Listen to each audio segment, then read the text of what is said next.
Welcome, everybody. I'm Karen Weintraub. I'm a local freelance journalist, and I'm going to moderate today's panel, which is being put on by Boston University's Marketing Communications Department and Research Office. The panel event is part of BU's Strategic Communication Series, which is about helping faculty and the larger BU community learn the skills to communicate their research, expertise, and programs in effective, compelling, and accessible ways. So the goal of this panel is to help you use social media more effectively. Our speakers, who will introduce themselves in a minute, will provide some tips for how to use social media, including Facebook, Twitter, and Instagram, to your advantage, and how to set goals and measure success. To set the tone, I just wanted to offer two quick sets of statistics. One is that more than 1.5 billion people log on to Facebook every day, according to the company. That's nearly 1 in 5 people on the planet who log on to Facebook every day. The other statistic, which I find super depressing as a newspaper person, is that social media in the last 2 years has surpassed print newspapers as a source of news. More people get their news now from social media than newspapers. That's according to Pew. 20% of the public now gets their news from social media, and only 16 get their hands dirty on actual newspapers. So with those statistics in mind, I'll start everything off. I guess just to introduce myself, I'm a pretty active freelancer. Just this week, I had a piece in the science section of the New York Times, at least online, about a new species of whales. Monday, I had a piece in Scientific American about whether adults generate new neurons. I spent Tuesday at the federal courthouse covering the admissions scandal for the Washington Post. And then yesterday I was working on xenotransplantation story using for Tech Review, using pig organs to replace human ones. So I'm kind of all over the map in terms of science and health. And in terms of social media, for work, I mainly focus on Twitter, where I have about 6,600 followers. So now maybe our other panelists will introduce themselves and tell a little bit about themselves and your role, how you use social media, and your goals. Great. Can everyone hear me? So my name is Adam Connor-Simons. I oversee communications and media relations for MIT's largest research lab, which is the Computer Science and Artificial Intelligence Laboratory, or MIT CSAIL. My role is on both doing general communications, including press releases, media outreach, and things like that, but also with social media. And on the social media side of things, I think a lot of people, obviously MIT is a big name, and obviously people know about MIT doing computer science, but my role has really been to bring the brand of CSAIL itself out into the forefront. And I think social media is a really great tool for that. Particularly on some of these platforms like Twitter that have very clear metrics for being able to have your content be shared by others. I kind of view communications as sort of two platforms. There's the platform of creating really good content and just that as a goal in itself.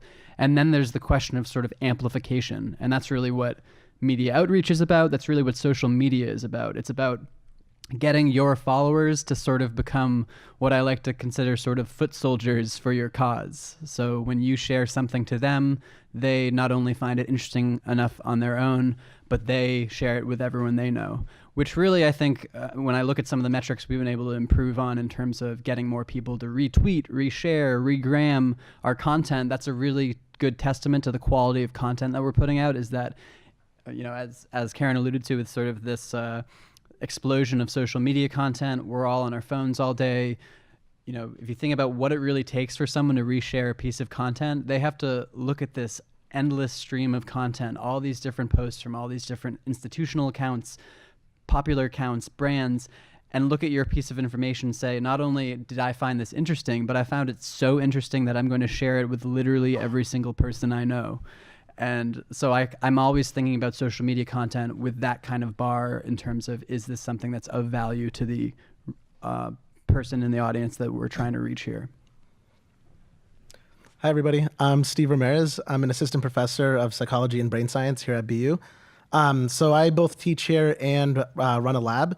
And my lab focuses on trying to artificially manipulate memories in the rodent brain, so trying to turn memories on and off, whether it's in a healthy brain or in a brain that may have Alzheimer's or symptoms associated with psychiatric disease.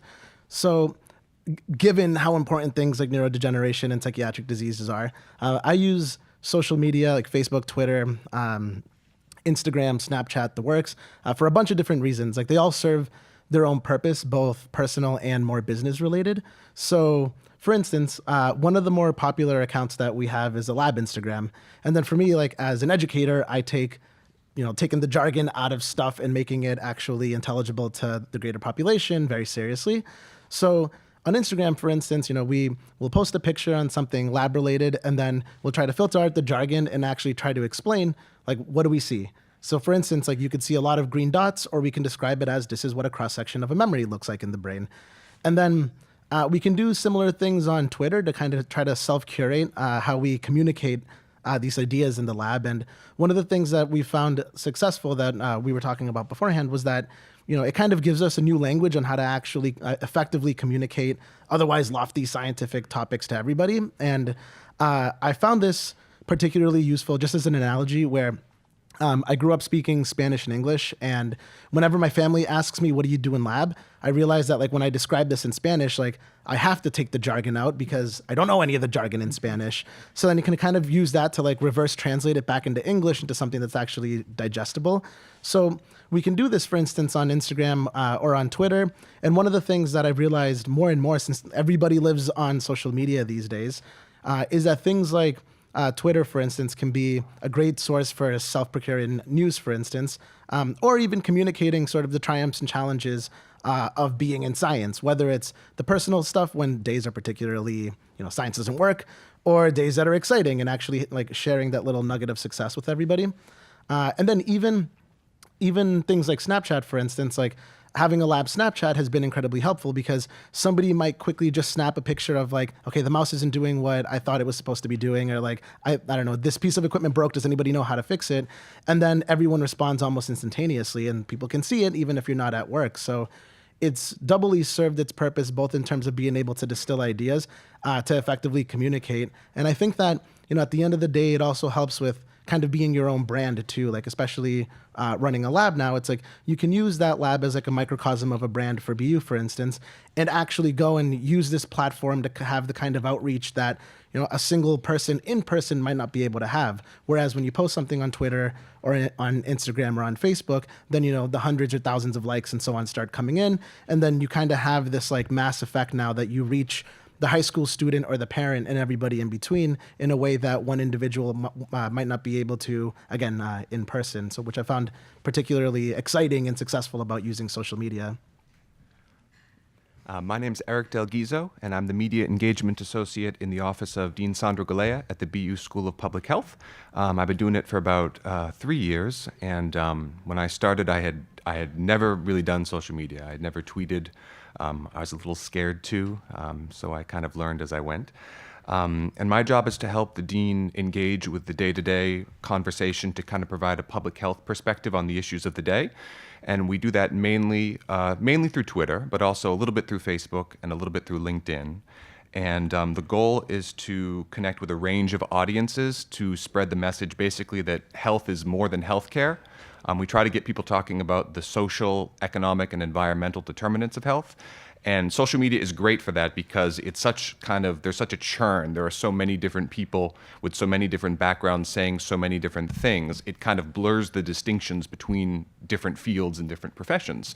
And we're trying to kind of expand the definition of what we talk about when we talk about health. Health is about economics.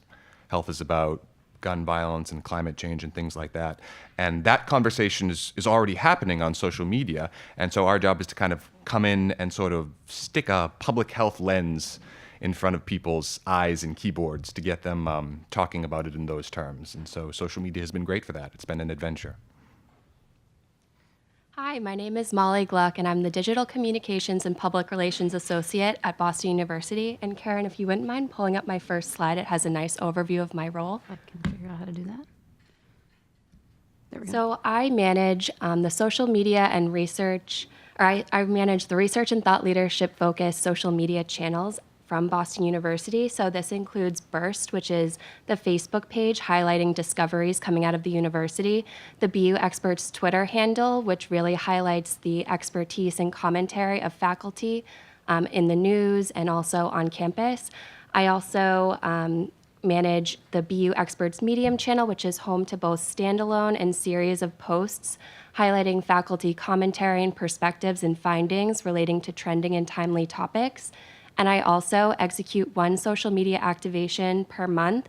And the objective of the social media channels and activations that I run is to engage with the general public and raise visibility about the research and expertise in the university overall in front of an external audience. A number of people have talked about branding, and I know that something that I think a lot about as my own brand, I guess, as a freelancer. I am very careful, for instance, not even to like posts that involve politics, that I want to stay way away from personal political opinions. So sometimes that requires more self-restraint than other times, but I'm very careful to not express a political opinion on Twitter or even Facebook, which is more my personal brand, personal site than public. But I just wonder, maybe you could talk a little bit about what you think about when you're thinking about branding, how you kind of position each of the things you stand for. And I also love the idea, Steve, Eric, you were talking about the larger message, health is bigger than healthcare. So you've got your lab message, you've got the broader university, and your departments, and maybe just talk a little bit about that. Sure. Yeah, I can start things off with that. I mean, I think I've worked in academia for 10 years, and talking to faculty, there's obviously a clear resistance, I think, unless you're in the business school, to the word branding.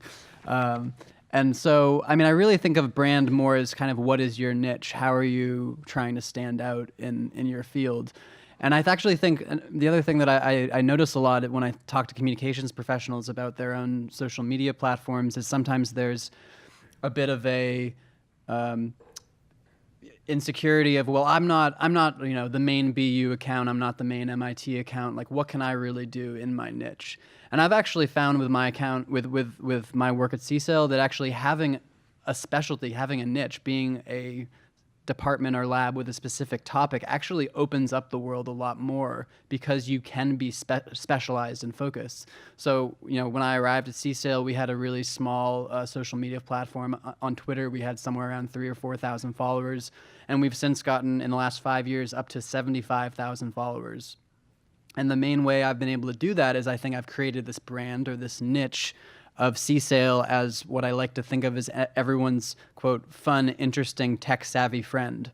So we aren't just sort of a one-directional promotional channel anymore, just for whenever we have something in the news. We're trying to actually be a commentator, almost a news resource about what's cool and interesting and fun in computer science and technology right now.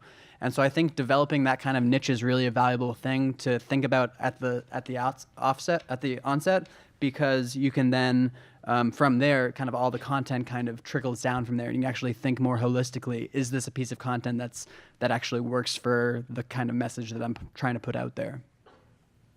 Yeah, I agree completely. I mean, I view branding, at least for the lab, like I don't know, it's an interesting phenomenon, right? Because it's like with a lab, it's like we're researchers, we're not really a company, we're not really a business, and yet like the Ramirez lab is a real thing. So in this case, I think it depends on the forum. So for instance, Instagram basically is like, it's kind of like ESPN's like top 10 and Sports Center, where it's like obviously everybody isn't eating steak frites 3 times a day like you see on Instagram, but it is still like a forum for that kind of, for positivity, right? For just like, look at how great this meal can be, or look at how great this discovery can be, or look at how great this particular researcher is that we're profiling today, and it's fantastic.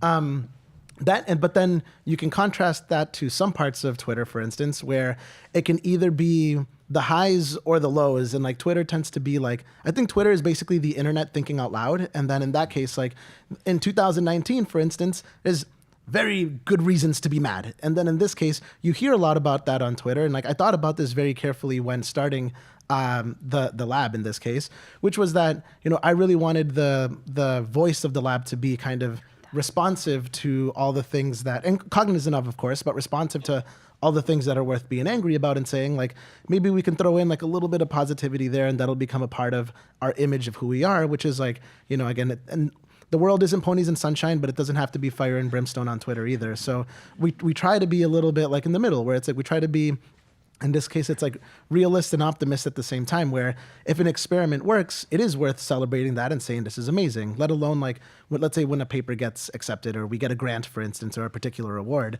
And a lot of that is often lost, I think, on certain parts of social media. So my way of trying to be reactionary to that was being like, let's celebrate a little bit without being complacent, of course, but let's still celebrate a little bit of the successes that actually happen in the lab, because science is stressful enough like on its own as a beast. So like we might as well be a little bit reactionary and try to have a little bit of a voice of positivity here, because if not, that tweet, for instance, could accidentally reach, not accidentally, it will reach anybody, in this case, indiscriminately. And then it's like, if this is the high school student or the college student that's not sure if they like science or not, and then they hear about how horrible the system is and stuff, and they get this kind of like, I think, skewed image of the state of affairs in science, then it might discourage that scientists from burgeoning to begin with, right? So that was the very self-conscious decision to say that maybe we should be we being the lab in this case, can be a little bit more positive while also still recognizing the things that need to be fixed in this case in science, which I found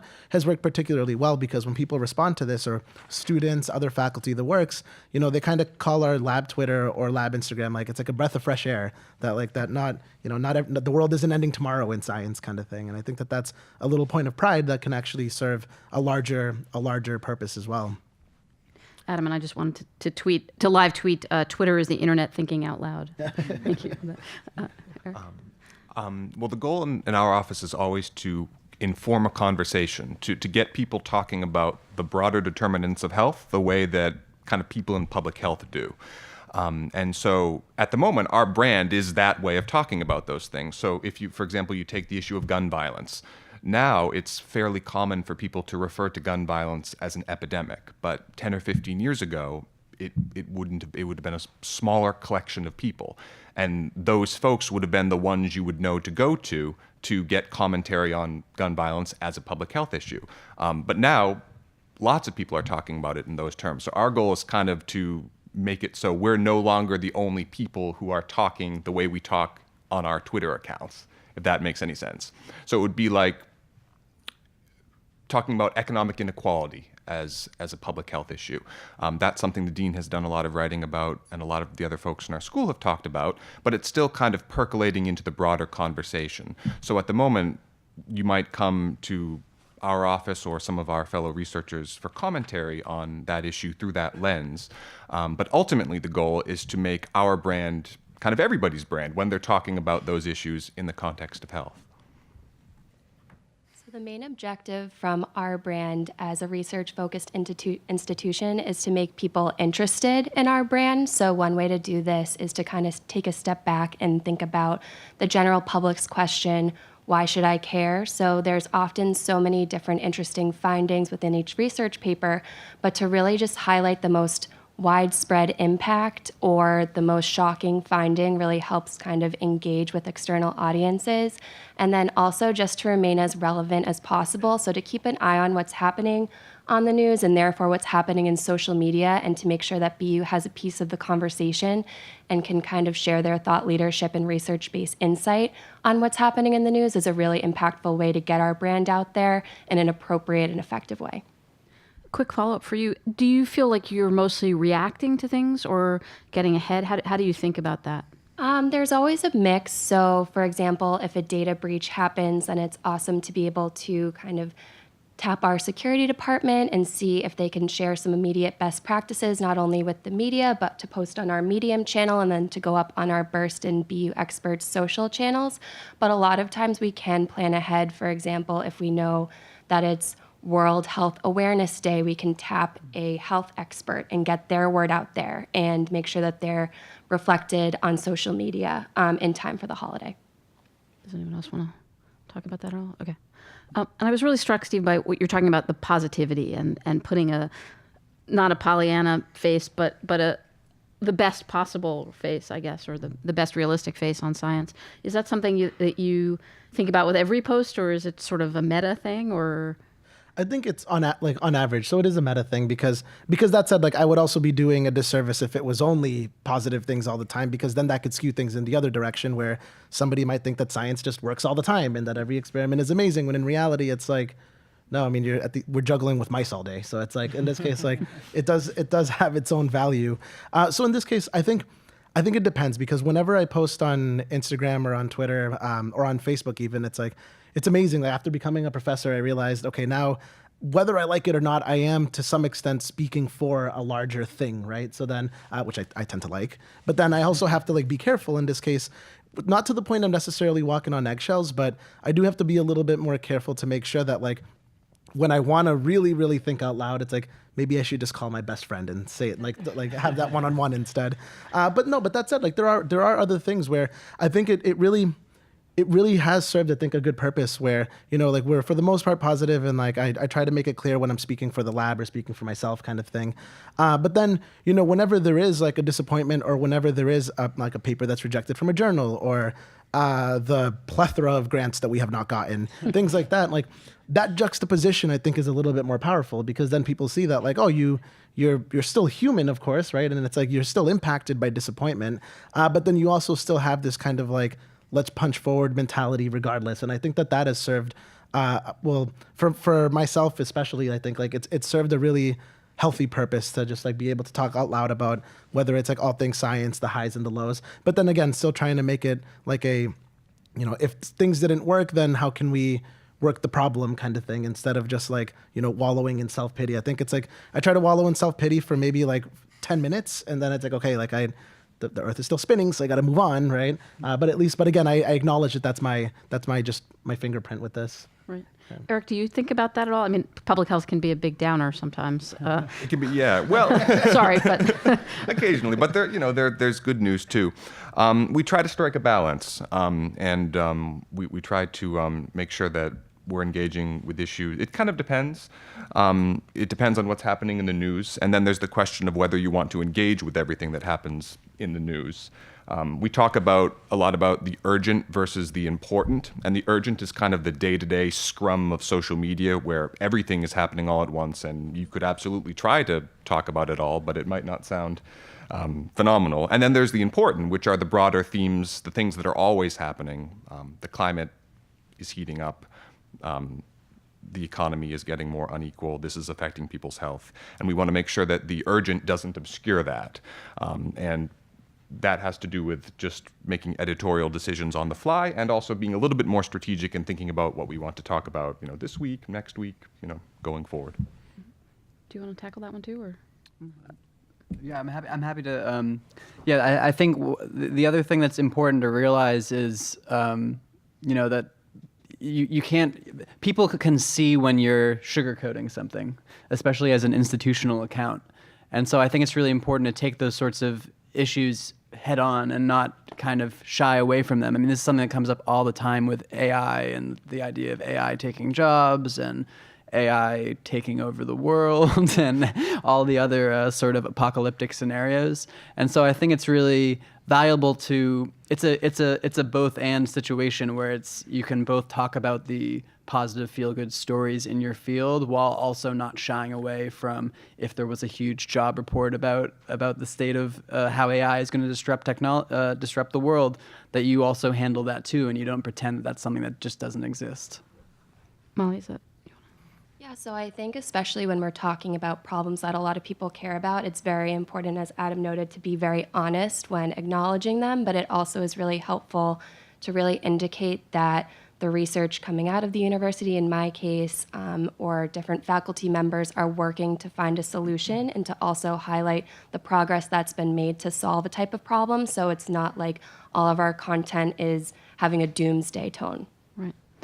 Can we get a little more specific now and talk about maybe a couple of examples each of, you're sitting there, fingers poised on the keyboard, and how do you decide, what verbs to use, literally what words to use in describing it, how to frame each tweet or whatever?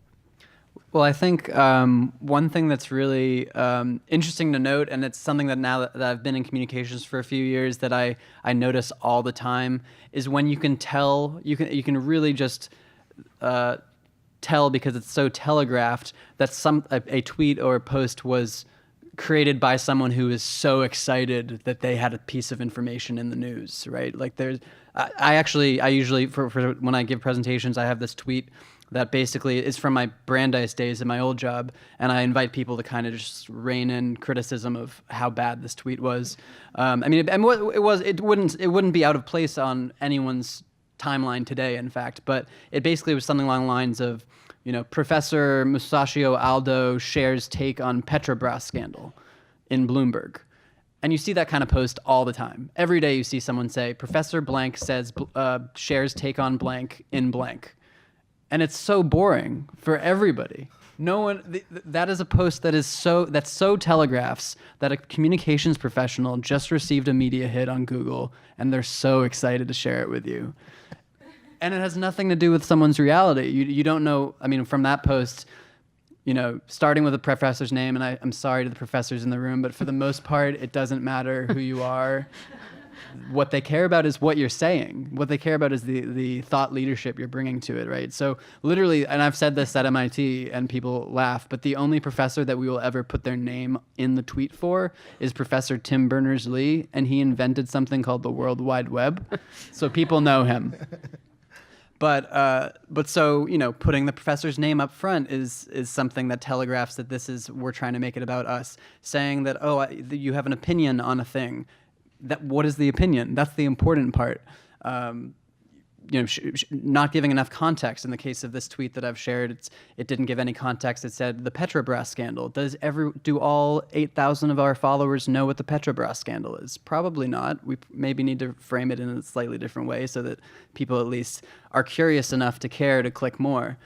So I think there's all these little examples in a given tweet. In any given post that you have to be so careful about every word. A lot was made, I think it was last year, maybe the year before, when Twitter doubled its character count. So you can now do 280 words. Everyone's going crazy. I don't think it actually has helped anybody. I don't think if you can't say it in 140 characters, then you shouldn't be saying it in 280. Sure. We try to tie every piece of content back to the broader mission or the broader message of health or public health. So the dean just was involved in some research using smartphone data to get a sense of the street level conditions in Brazil, in a city in Brazil, and how people's streets, their blocks, shape their health. And I think the idea of using smartphone data for that is really, really cool. And if I were tweeting it myself, I would just think that was enough. Just tweet something about using smartphone data to do this really neat thing. But we wanted to tie it into the bigger themes. So it wasn't just a tweet about what they did. It was about, this is how place shapes health. Tracing the influence of place and health. That was the first part. And then it was our team was involved in this research. So that always we're trying to connect the data, even if the data or the methodology is really cool on its own, to the broader themes. So when I'm drafting social media copy, I always, as I mentioned, try to think of the general public's question, why should I care? And then create that question that I think they'd want the answer to. So recently I was posting a social video and I led the copy with, can studying sea urchins help us fight cancer?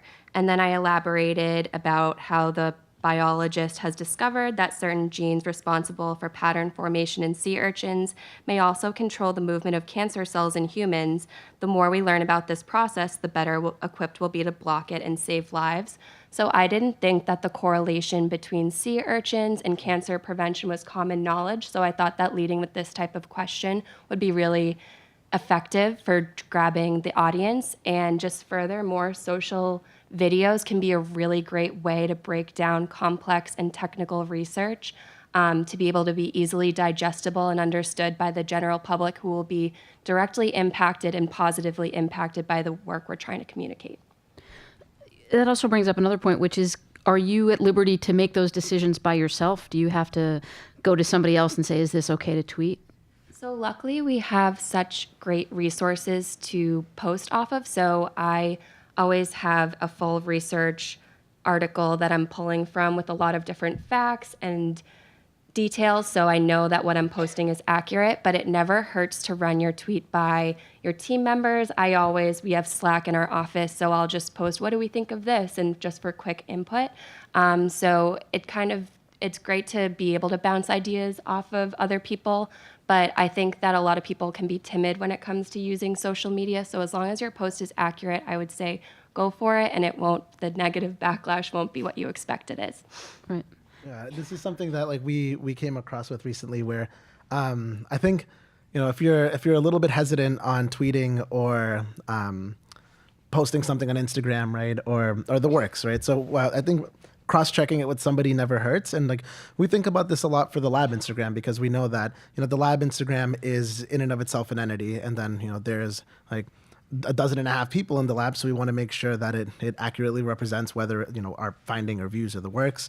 So we also use a lab Slack, for instance, and then we just have an Instagram channel. So whenever we want to post something, we put it there, and it's like, oh, does anybody want to help caption this, or what do we think is the most effective way of describing whatever it is that we're posting? So we kind of outsource that rightful insecurity in this case to other people to kind of get that validation. And for things like Twitter or Facebook, like I don't know, it really depends, because one of the things that I've found that's successful, and again, this isn't like a one size fits all, it's just for me and the lab in particular, is to kind of like I tend to wear myself on, I wear myself on my sleeves when whether it's teaching a class or whether it's curating a tweet, or if we're doing anything on Instagram. And I feel like that tends to come off a lot more organic. So like it's like I tweet and text with, like emojis and bitmojis and GIFs in the works too. And I think that's kind of a common language that we've all just been, I guess, either inheriting or just making up over time that still has linguistic purpose. And I think I've seen this used very, so cleverly, and I think very brilliantly from, so Kate Wassum's a professor at UCLA, and she does this thing where every time she has a paper, and let's say the paper has, let's say, 5, findings in it, or five discoveries in it, she'll take to Twitter and then just be like, basically have like a, have you ever wondered why, I don't know, it's hard to say no to chocolate or something like that, right? Like something, because she studies a lot of like reward in the brain. So you could easily go and start tweeting that and say like, well, there's this area in the brain called the ventral tegmental area, and it produces dopamine, and then you've lost your entire audience, right? Because no one speaks that way, right? It's like, it's not a conference that you're tweeting at, or that you're posting something in Instagram. It's to the rest of the world. And it's like, as much as I hate to say it, like outside of my world of neuroscience, there is a lot of world, right? That doesn't necessarily like speak that language, right? So in this case, what she did was like, let's say it's 5 or 6 findings that this particular publication has. So she'll do it again. Oh, have you ever wondered why you can or can't say no to M&Ms under this situation? And then for every finding, posts like a corresponding GIF that goes along with it.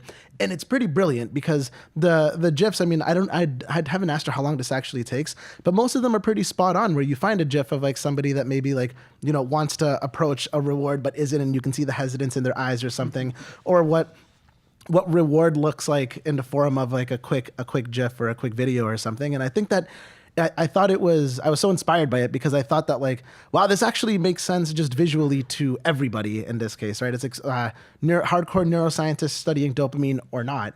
And that I think was very clever. And I personally want to do that when we start getting our first publications out. And I thought that level of caring for how you communicate results, it serves 2 purposes. On the one hand, it's funny, and then funny gets clicks, and funny gets retweets, and funny is something that gets your brand out there that much more.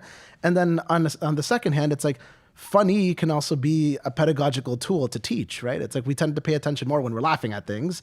And I thought it was very well done. So, that at least is an example of utilizing, I guess, maybe non-traditional forms, which I guess now have become traditional for communicating these kinds of ideas effectively. But funny can also get you in trouble if not everybody agrees that it's funny. Yeah, it's got to be like PG funny or PG-13 funny, because then if you start, yeah, right. So it's like it has to be funny with a boundary, right? Did you want to talk? I was just gonna say, yeah. I think there's a lot of opportunity for humor in social media, as you were alluding to with the idea of fire and brimstone. I think when people turn to Twitter, particularly Twitter, there's this sort of expectation of seeing all this gloom and doom, and obviously a lot of things about politics, etc.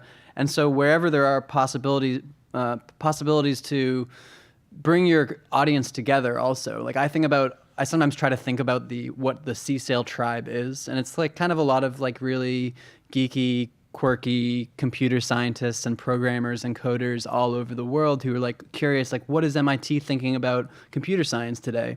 And so we often looked for humor. I borrow a lot of content with attribution to sites like Reddit, where there's a lot of programmers there kind of sharing all these kind of interesting concepts about programming, computer science. And it becomes this way of really like resonating with your audience, right? The audience doesn't feel like you're just shilling product at them, that you're just press release, here's a new thing. They're thinking like, oh, this brand is sharing, is having a relationship with me and is relating to me in a way that is bringing value to my life. And I think that's how humor and a lot of these kind of other approaches to communications can be really valuable. I always heard the statistic that you should have like 80% of the material wasn't 20% about yourself and 80% about others. Do you use that, or you think about that? Yeah, well, actually, nice segue. If you can click my slide here. There we go. Oh, wait, I don't know if you were going to talk about those. And one more. So actually, I was going to talk about the types of content that we produce, and obviously your mileage may vary, but just to give a sense inside our world. So we have basically around 6 different types of content that when I've kind of looked at the type of stuff we post, this wasn't necessarily an explicit strategy from the beginning, but over time of seeing what works. And if you look at this, we have things like writing about interesting news, things that are happening in the world of computer science and technology. In our instance, there's looking at history. History is such an amazing tool, especially in research. I mean, this is such low-hanging fruit. If you do communications for a department or lab, for a particular topic, think about the 10 biggest milestones of your in your field. Think about the 10 biggest name scholars in your field, and then look up their birthday or look up the date that some event happened. We've developed now this system where we have a huge editorial calendar of all these kind of interesting factoids and historical things from computer science history. And that's, again, a way of delivering value. Does it have the CSAIL name in it? No. Is it sometimes a Harvard project? Yes. Is that okay? I think so, because it's delivering value to people, and we're being non-discriminant in terms of what we're choosing to promote. But yeah, if you look at these examples of the types of things we promote, only 1 out of the 6 categories is stuff about us. And I think that's what actually allows the content that we do want to get out there to get more reach, is that people trust us. People don't view us as just being promotional all the time. And so when we deliver something that is ours, they think, well, if it's at that level of the other types of things that they're posting, then it probably is worth me taking a look at. Cool. Anybody else want to comment about that sort of idea? How much you balance your own content versus other people's? We try to strike a balance too, and the dean's in a position to be able to tweet about the goings-on at the entire school, which is really neat. And we try to make sure that we have at least 2 or 3 SPH-centered tweets every day, and a good dose of research, and then engaging with the day-to-day news stories, and then just a little bit of whimsy, because it would be a shame not to have a little bit of whimsy on Twitter. Without overdoing it. Use it as a spice, not a staple. But I've always been struck by the fact that the medium is called Twitter, which is a whimsical name for it, and that's what it originally kind of was in the very, very beginning. And now it's become this sort of ubiquitous cultural and political entity, and it's taken on all these connotations, but it's still kept this kind of lighthearted name as this almost sort of vestigial thing. And I always try to keep that in mind when dealing with it, that it was originally something that they called Twitter, and so yeah, put that funny tweet in there if it's appropriate. And for when I'm working with a dean, that's an iterative process. He has the final say on everything he tweets, but I'll suggest content or wording, and he's very responsive on email, so we'll kind of go back and forth to get the tone and the tweet right. Did you want to say something? Yeah. Yeah, we take a very similar approach as well. And on the BU Experts Twitter handle, we just need to make sure that all schools are represented, because unlike Adam's handle, not everyone is coming to see the latest developments and news within AI. So we just need to make sure that we're representing some of your content and all throughout the school, which is very important to keep track of. And what you were just talking about, Twitter, also brings up how do you think about the different media? If you use more than just Twitter, obviously Instagram is photo-based, but if you're posting on Facebook, because you have more words, let's not think about the origin of Facebook and how that affects what we post, but in a dorm room at Harvard. based on sexism. But anyway, but do you think about do you use other media, and how do you think about it besides Twitter? So when I'm posting on Facebook, I add a little bit more wiggle room to add specific examples of the real-world applications or impact of the content that I'm posting about. And a lot of this comes into play with paid strategy, because if you are able to add in a specific example that a certain audience will be interested in, then you can push that post out to that audience that would be interested and kind of get your research in front of someone. So for example, if there's a sea urchin fanatic out there and I use that post with the video.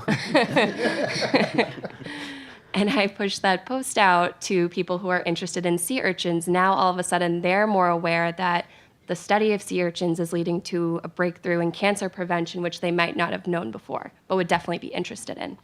That's great. Anybody else? Eric, do you just use Twitter, or do you use? Twitter's kind of the flagship medium, but we also use Facebook a lot and LinkedIn from time to time. And we found that Twitter it's eclectic, of course, but it's mainly the journalists and the folks who are interested in politics that engage, as well as the dean's kind of core audience of academic public health folks who are kind of there from the beginning. LinkedIn, which is a great place, by the way, to just cross-post content. It was sort of an afterthought in the beginning with us, and then we just started kind of putting articles that the dean writes for Fortune and Harvard Business Review on there. That's a little bit more kind of sort of stereotypically corporate, a little bit more multi-sectoral, and it's a great place for those kinds of pieces. So slight differences, but a lot of overlap as well. I once heard that that a third of the participants on Twitter are journalists. Really? So I totally believe it. Yeah. Steve, were you gonna? Yeah, so Facebook is interesting in our case because we don't have a lab Facebook page per se, just because so much of science tends to exist on Twitter and Instagram especially, and then like we can cross post between like either like an Instagram story that we can post on Snapchat as well, but in that case like Instagram stories have kind of cannibalized Snapchat stories anyways. So in this case, like Facebook for me personally ends up being like let's say we have a paper on, like we had a paper on creating a false memory in the rodent brain, for instance. There's like a couple of thousand people from whether it's like high school or friends of friends or people that are not on Twitter or Instagram that are on Facebook. So we try to like maximize in that case like outreach or clout or the works, and then being able to post it there. But then because there's a lot more elbow room to actually write the findings, you can actually be able to hype up like who was on the paper, the team, like what we did, what was the discovery, and spell it like a little bit more. But then, I don't know, I think that people, I could be completely wrong, but after a certain amount of sentences, people just kind of stop reading on Facebook because it's like, you don't really go there to get a novel. It's more of just like a snippet that's a little bit longer than Twitter, for instance. But in that case, yeah, it's like, I think that for the science community, at least there's a lot on Twitter and a lot on Instagram, and then on Facebook, it's kind of like other, but then it serves its purpose because then when we post these kinds of things, you get people that, like whether it's like friends and family essentially that are not in science at all, then that are not on Twitter, for instance, that now see it. And then I think that in that case, like it does serve its own purpose of just kind of snowballing to other communities as well. So I think in that case, we try to be cognizant of hitting the trifecta there so that we could try to, in this case, like use all three platforms to reach out as many people as possible. Yeah, and I would just say I think it's important to be, for us at least, it was important to be audience focused before we were content focused, in the sense that you really need to look at the platforms and who's there and maybe who's your existing audience on those platforms, and then think about if you want to use it, and then B, how you're going to use it content-wise. So for us, Twitter is probably the top priority outlet because of its ability to really grow our visibility with some of our sort of key influencers when you're talking about tech and science journalists, when you're talking about folks in Silicon Valley, when you're talking about government funding agencies, lots of sort of people in between. And then accounts like Facebook and Instagram, I think for us are somewhat more internal, or at least sort of an internal adjacent. And so I think that was an important consideration for why we've put a fair bit more energy into Twitter than on the other platforms. And nobody uses YouTube or Tumblr? I don't know. I mean, we use YouTube as more of a content channel than any sort of a social media platform per se. Yeah. We also tend to produce Facebook Live videos. When the dean travels and speaks, we'll put things up online. We just started doing that this year. And do you get good feedback from that? Do you get viewers? We do, yes. I'm not quite sure of the metrics, but we know that they've been getting around and that folks have been digging them. I was just going to ask more broadly about metrics. Do you pay much attention to that? Do you change what you're doing because of them? I'm pretty mindful of the Twitter metrics, and usually the kind of just the big numbers. How many followers 3 years ago? How many followers now? But to be honest, it's more the intangibles that tend to sort of tell us how we're doing. Like when I started, we reached out to a lot of journalists to let them know of the things going on at the school and new research and things like that. And now we've actually had a lot of folks starting to come to us, and people have been just engaging out of the blue when a news story breaks. And in a way, while metrics are great, it's always nice to see those numbers tick up and a little addictive to watch too. The best is when you actually see the conversation changing and you see the network growing in front of you. That's cool. I think the opposite experience can be true too. When I remember when Leonardo DiCaprio won his first, I guess only Oscar, I posted a GIF on Twitter of just like a soccer stadium cheering like after a goal, and like I just wasn't paying attention that it was trending, and it got like 15,000 retweets or something crazy, and I was just like, what is going on right now? But it was like you realize that sometimes, I mean, in that case, it's clearly not random. It happened to be something that's trending. So like in terms of metrics, it's like if it happens to be something that's related, for instance, like a couple of weeks ago was Brain Awareness Week. So we would tweet out something each day to raise awareness of all things brain. And then in that case, like it does become this pretty like wonderful force of nature where you realize that this whole community now, or you have the ears of a whole community simply because of a hashtag. And then like we've all seen in the past couple of years how powerful a simple hashtag can actually be. So like I think that that's awesome, because then basically the hashtag is basically like, it's almost like this tribal signal of like, okay, we're on the same team, right? And I think that really does serve a like pretty profound purpose online. And like our, like we have a lab hashtag actually. In this case, it's like a protein that we studied called FOSS. So our lab hashtag was 2FOSS, 2 Furious. And then like even that, it's like that's now on all of our posters when we present at like an annual conference or things like that. So that was something that we did kind of accidentally just trip into how powerful that can be. But I think it does serve, I think, a very cool purpose, and it becomes, I think, its own platform as well. Molly, did you?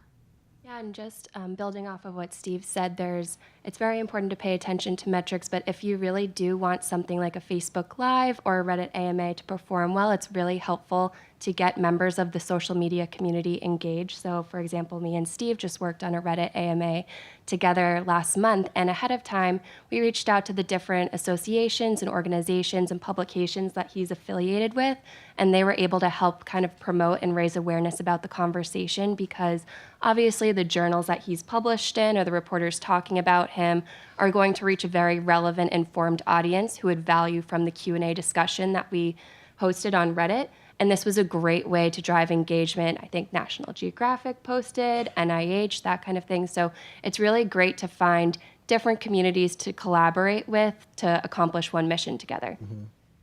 AMA, for those who don't know, is Ask Me Anything. Oh, yeah. Did you want to? Okay.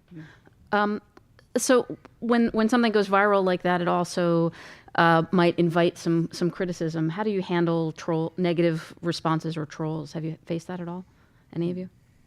Yes? Yes. Steve? Okay. Please.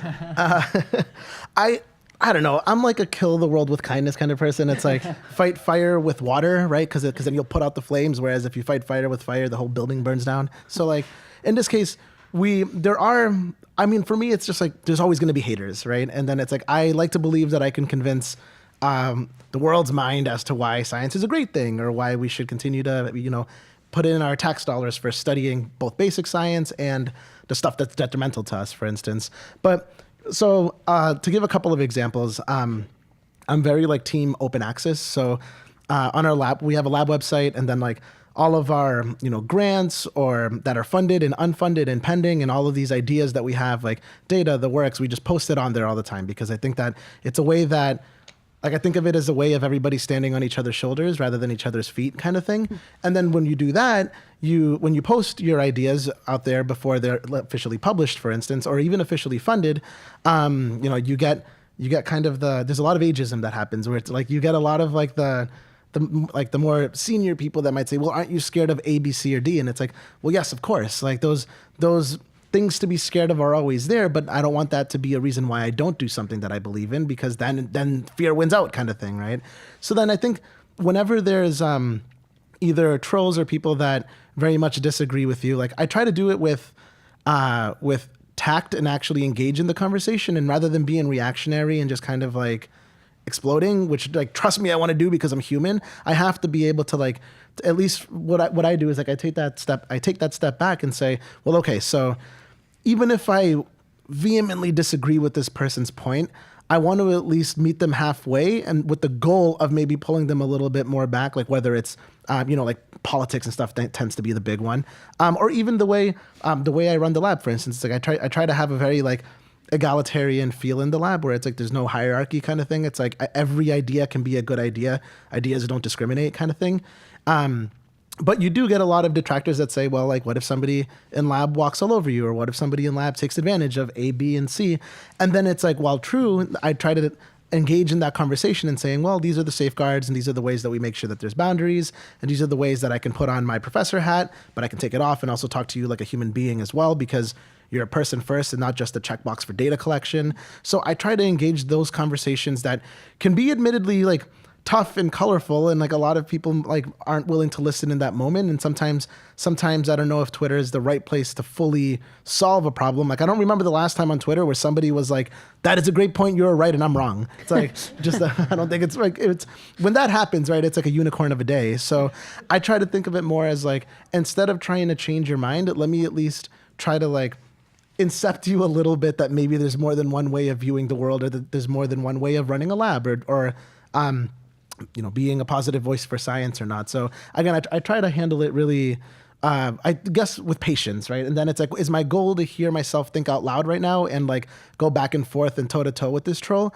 Or is my goal to like maybe begin to like have an idea that infiltrates their mind that might be able to change their mind a little bit over time? And like, if I can give a quick anecdote. So I thought about this a lot where this was a few years ago. I went to Tuscaloosa with one of my friends who's Moroccan, and we tailgated an Alabama game. And we're walking through, and we're just like, wow, like we really stick out here. And like, but then it was amazing. So it's like we go and like we just sit down at the bar before the game, and we start chatting with a bunch of the locals, and everybody of course was like wonderfully nice. And then we get into some of the things that we disagree with a little bit, like whether it's politics and all these things. But it was nonetheless an amazing conversation, because even though we had wildly different politics, I was like, okay, so be sure to actively listen, even if I disagree, and then meet halfway, even if you're bending over backwards a little bit. And then that's kind of like the bait, like you casted the line a little bit and put in a little bit more effort than you kind of want to in the moment, but you do. And then suddenly the other person, that's one person that leaves and is just like, oh, that person wasn't as bad as I thought. And then maybe that can begin to like spread and change minds over time. And I think it does start with like that N of one, for instance. And I try to treat online, anything online or social media the same way, because if not, it can get like, it's like I grew up playing video games, and it's like when you're playing like online video games, it's basically like the worst of like humanity in terms of what people say. Whereas now it's like, in this case, it isn't anonymous. So I try to at least like leverage that as much as possible. Yeah. Well, I was just going to say, this is a little bit of a different point, but for me, the thing I'm more concerned about are not the trolls themselves. It's more, I think, where that question is coming from. When I hear that in academia, it's really this question of, should we be doing this if there are trolls, or if there's negative feedback, or if all of these things, all these things don't go exactly the way they're planned? And the way I would just respond to that is just to say that, social media and media outreach, which is something that I devote a lot of energy to, these are kind of forms of earned media. This is not, if you want no one to say anything bad about whatever piece of content you're putting out there, you can put an ad out there, and the newspaper will write it exactly the way you want it, and it's right there, and it's great, and you gave them the money, and you're basically paying for no one to touch it in a sense. And earned media, whether it's pitching reporters, whether it's putting your message out there and inviting people to respond, invites that sort of nuance, the sort of not all positivity to what you're putting out there. But it's really a question of sort of meeting people where they are. And I think whenever we get sort of a few trolls or even a tweet of mine that maybe was, got a little bit more negative flack than I would have liked, and, the director of the lab is inclined to say, shut it down. And I sort of say, well, let's backtrack. We're at X number of followers here. We get this, these are the kind of impressions that we're getting every month from me putting energy into this. Like, let's think more holistically about sort of in the scheme of things, what is this one anecdote of this one troll really wield? What power does it really have in the larger scheme of what we're trying to do with this kind of communications effort? And you obviously have won that battle because you still have your job. I do, yes. Good. And she mostly lets me do whatever I want with Twitter, so that's a That's good great. position to be in. Molly, you have a slightly different position, I would think, but you have to deal with crises at the university level. How do you think about that and deal with that? Yeah, definitely. So I just need to remember that from my channels, I'm speaking on behalf of the university. So if I post a different research finding and a Facebook user disagrees and vocalizes that on the platform, instead of kind of fighting back and taking a combative tone that reflects the researchers and faculty here, and it would take away from all of the hard work that they've put into the projects. So instead, a great way is to take it offline and offer, oh, you can DM me here or direct message, or you could send me an inbox message, just so you can show that you do care about their point of view and you are willing to chat through and explain the point of view. But instead of inviting multiple other people to kind of chime in with negative comments, you kind of put a stop in it and continue the conversation somewhere else that's more appropriate for that type of conversation. That requires some of Steve's insight into the human brain to take a deep breath, step back, right? Not react as you might normally. Exactly. Anything that we haven't talked about here that you think, yeah? I would just also note for anybody who's not on social media but thinking about it, if you get on Twitter, it does not mean you have to get into daily fencing matches. You can just use it to share an article that presents a particular perspective, and somebody else might disagree, write another article, and they'll share it on their Twitter, and you can just go article to article. And sometimes the best way of using social media is to realize that it's not the place for a particular debate, but it's an excellent place for steering people towards another venue where you can do the debate and you can take a more 360-degree view of it, whether that's in a publication or whether that's directing somebody to, an hour-long talk or something like that. It can be used that way too, and used very effectively. Great. I think we'll open it up to questions unless you guys have anything. Anybody? Oh, I guess there are microphones at the front. And Hillary's walking them back. Any questions? No? Everybody's answered everything you ever wanted to know? Yeah. Somebody has to be first. Thank you. I think the question a lot of us have is, how do you grow your social media followers? Do you want to take that one first?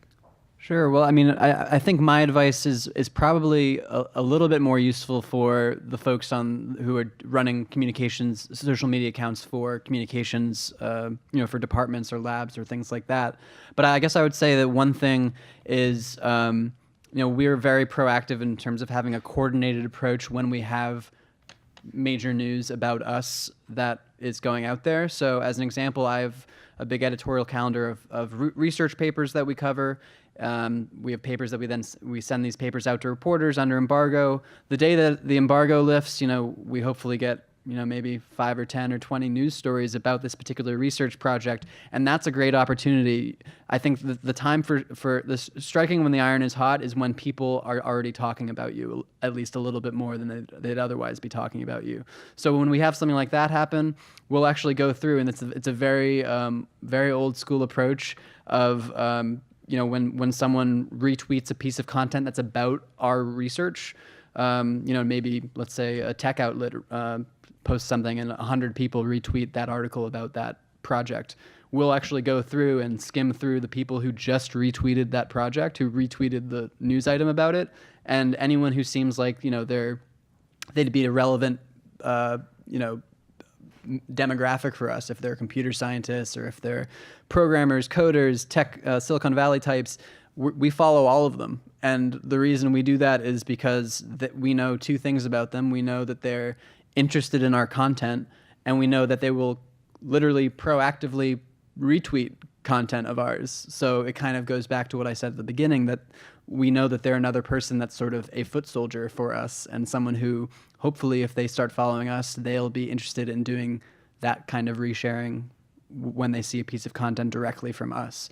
So it's kind of an old school approach, but it's not something, some people might advise that you spend X amount of time, like a week, following people, and that's how you'll help grow your followers. But I think being more targeted like that is much more useful, because it's really when you're getting the most sort of piece of most real estate in terms of how people are thinking about you. Anybody else want to take that one? And then something else I'd like to touch on Facebook. So Karen, if you could go back to the slide with the 2 posts, that was perfect. So anyone can execute paid advertising on Facebook. You just need to create a business account. And this is an awesome way to not only engage with people already following your page, but reach entirely new audiences.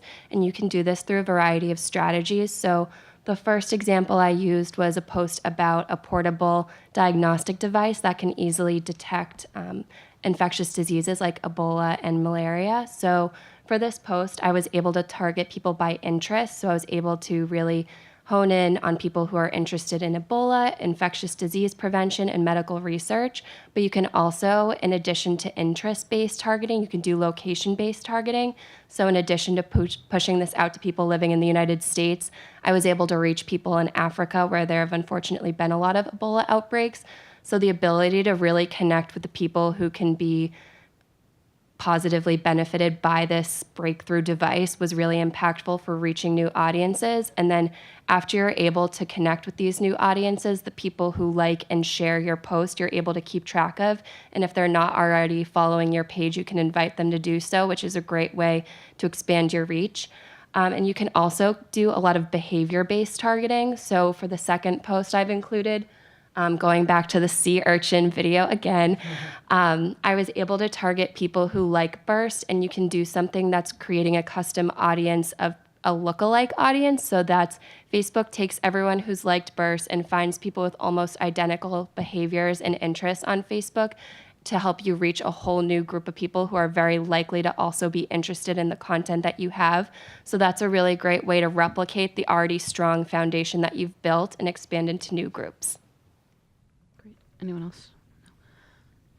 Yes, there's a question. One of the challenges that we face in a project that I work on over at the medical campus is that we know we want to engage with social media because we're doing medical education and we want to expand our reach, but there's nobody on the team who's currently responsible for handling the social media account, because it is so time consuming, and because if you really want to do a good job with it, it requires a lot of kind of resources and being online and being engaged throughout the workday.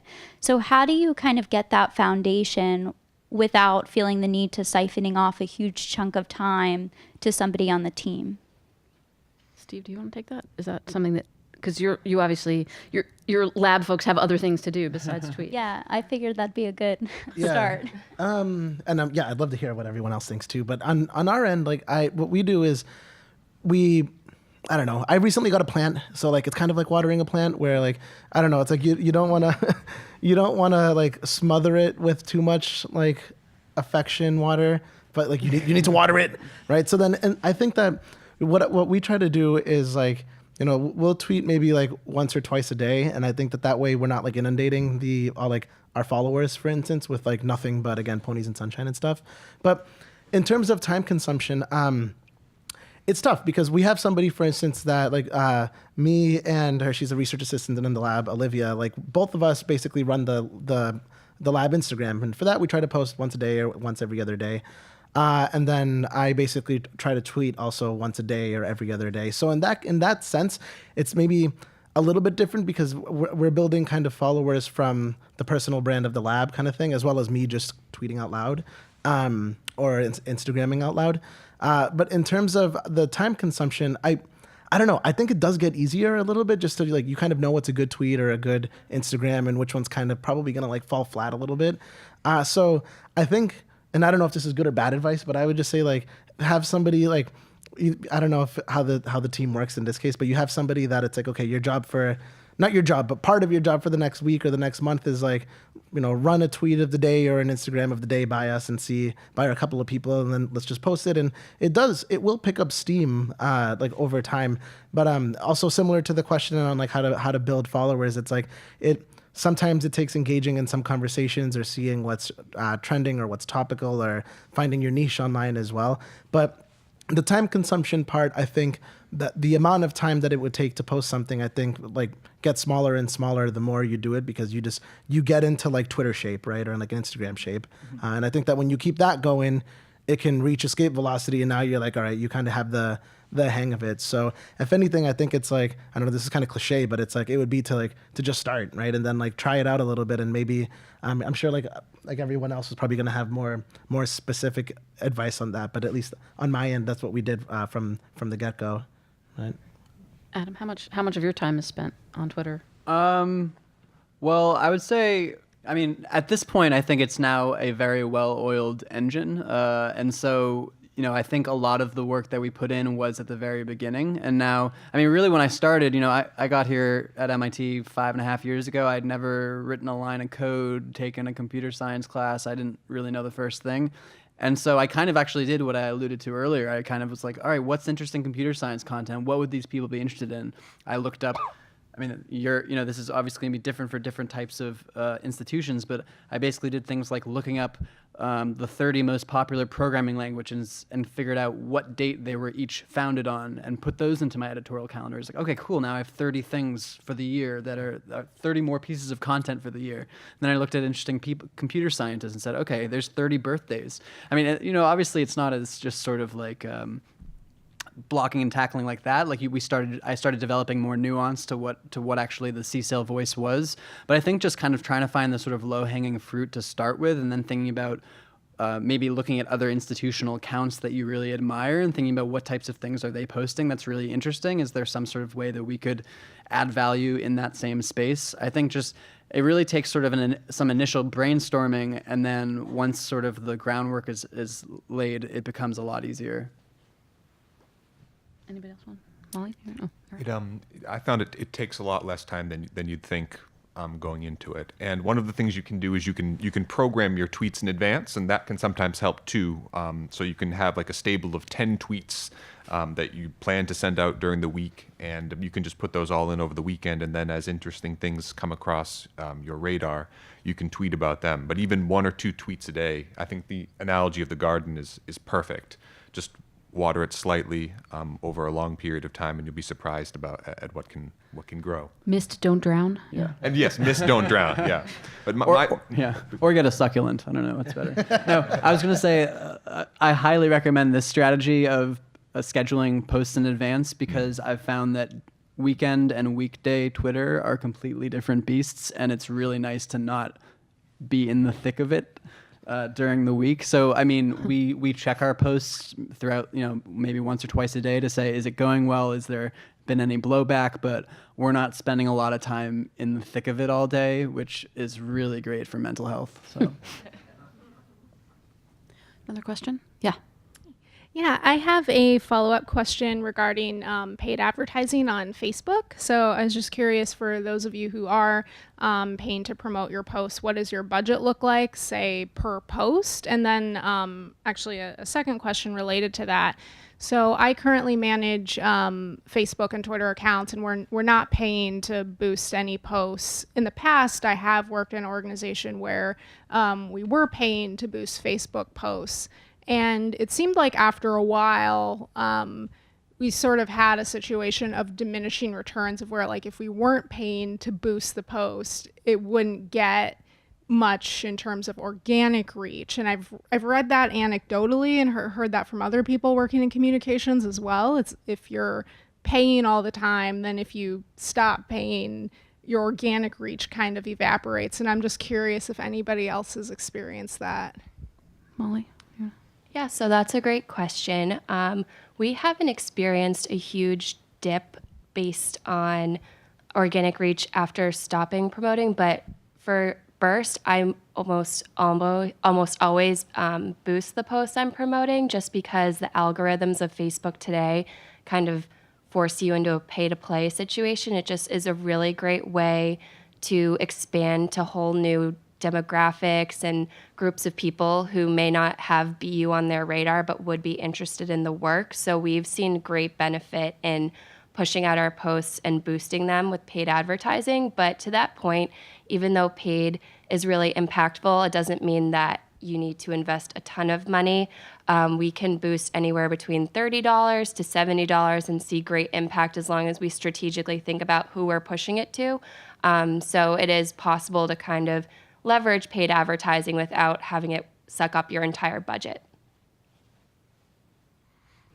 Any other questions? Jessica, can you tell us how you use social media to broaden your pool of experts? Oh, for me? Yeah. So I do, as you said, it's dangerous to spend too much time on social media, right? You can lose your whole life. So I was doing that for a while, and then I have dialed back. But I do dive in maybe once a day, or when anybody puts me on hold, I'll go on Twitter or whatever. And just kind of see what's going on out there. I think, to me, the biggest, when I think about the biggest impact that it's had on me is I've written a lot about autism, and early on I was getting into that community a little bit, and was really awakened to the issues of adults with autism from Twitter, from hearing people respond to things and how insulted they felt when every article took the position of a mom, rather than that these people grow up and become adults and have their own volition. And so I think it kind of awakened me in that sense, hearing those voices on Twitter who I wouldn't normally have heard. In terms of experts, there are people who I have found. There's a guy named Paul Knopfler in California who's a stem cell expert and become a go-to person for a lot of journalists, in part because he's on Twitter so much.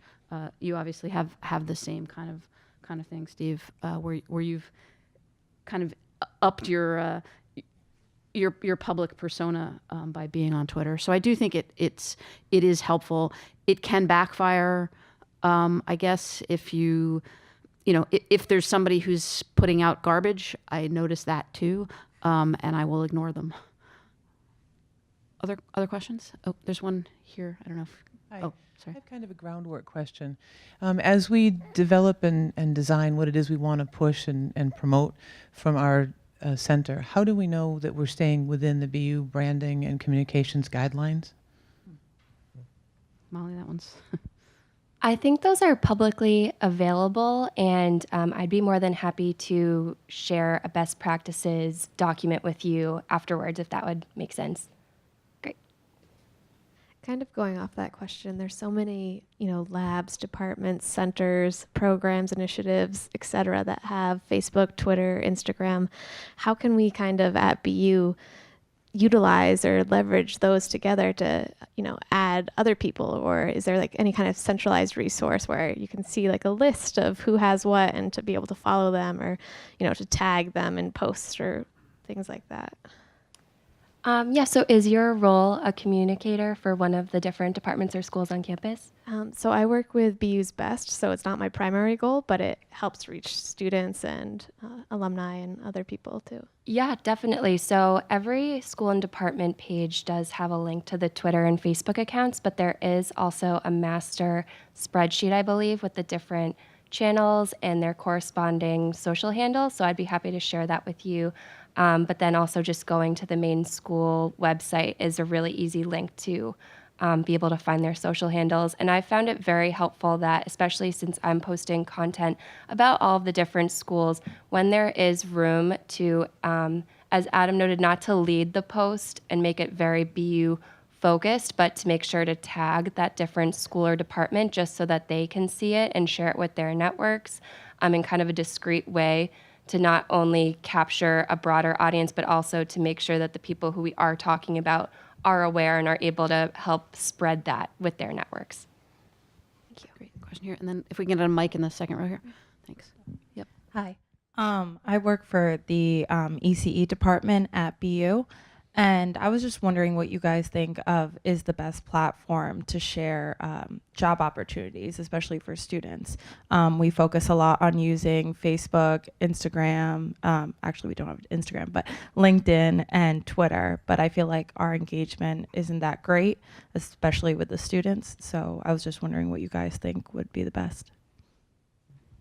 I mean, I have a little bit of a bias here in feeling that there are lots of types of, we're asked to post about things all the time from our central account, and I think in a lot of cases you have to really think about who your audience really is. Like if someone comes to us and says, can you post this job opening at CSAIL, I would say we have 74,000 followers and 80% of them don't live in the country. They're just people who like our stuff. So it's really about, I think there are either if there's a way to have, I think Facebook is a much better place for internal oriented postings, whether that's local events or local job openings, things like that. And if people opt in to receiving things from a careers office or something like that, I think that's more impactful than putting it on a general account that's usually has a slightly different purpose than what a job opening is for. My teenagers tell me though that nobody goes on Facebook anymore. So Snapchat students the may not, job right. opening. Right. Yeah. Yeah, I mean, I was gonna say, so we ran into a similar thing in terms of like when the lab was first starting, and I was like, all right, so I gotta hire people. So like, what do we do? I kind of just went I went at it brute force initially, and then afterwards just saw which ones worked the best. And I agree, it totally depends on the demographic here. So for instance, when I was thinking about hiring people, I wanted to go again from all angles. So it's like put it on Twitter, put it on Facebook, on Instagram, like email the appropriate accounts, the works.